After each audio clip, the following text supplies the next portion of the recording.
আমরা ছোট থেকে বড় হইলাম বাংলাদেশের নাগরিক হইলাম, ভোটার হইলাম।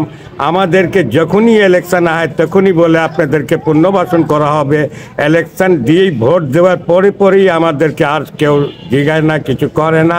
না, আমাদের মোহাম্মদপুরে 6টি ক্যাম্প আছে। 6টি ক্যাম্পে প্রত্যেক 2-3 দিন পর পুরা রাস্তা গায়ে ক্যাম্পের লাইন কাটা হয়, পানি বন্ধ করে দিতে আছে। এই জায়গায় আমাদের 800 ফ্যামিলি আছে। 800 ফ্যামিলি কী করে পানির অসুবিধায় ভোগ করতেছে একমাত্র আল্লাহ জানে। আমাদের ইলেকট্রিক বিল দিতে, পানি বিল দিতে কোনো সমস্যা নেই। আমাদের একটা পুনর্বাসন স্থায়ী, যখন রোহিঙ্গা লোকদের জন্য এত করা হয়, তো আমাদের 50 বছর সমস্যার সমাধান হয় না। আমগর একটা ব্যবস্থা করে দেওয়া হোক, আমরা ইলেকট্রিক বিল, পানি বিল, গ্যাস বিল, যা বিল লাগে আমরা তাই দিব। আমরা ছোট থেকে বড় হইলাম বাংলাদেশের নাগরিক হইলাম, ভোটার হইলাম। আমাদেরকে যখনই ইলেকশন হয় তখনই বলে আপনাদেরকে পুনর্বাসন করা হবে।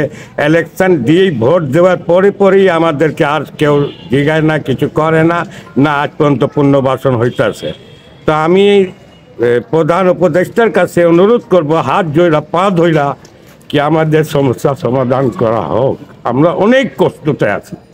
আমরা এক টাইম খাই না। এখন আমরা যদি ইলেকট্রিক বিল দিতে হয়, আমগরে পানি বিল দিতে হয়, তো আমরা রিক্সা চালায়, নৌয়ার কাজ কইরা, বাসাবাড়ি কাজ কইরা, স্কুলে টিচারিং কইরা, এটা কিভাবে আমরা সমস্যার সমাধান করব? এটা নিয়ে আমরা অনেক চিন্তিত আছি।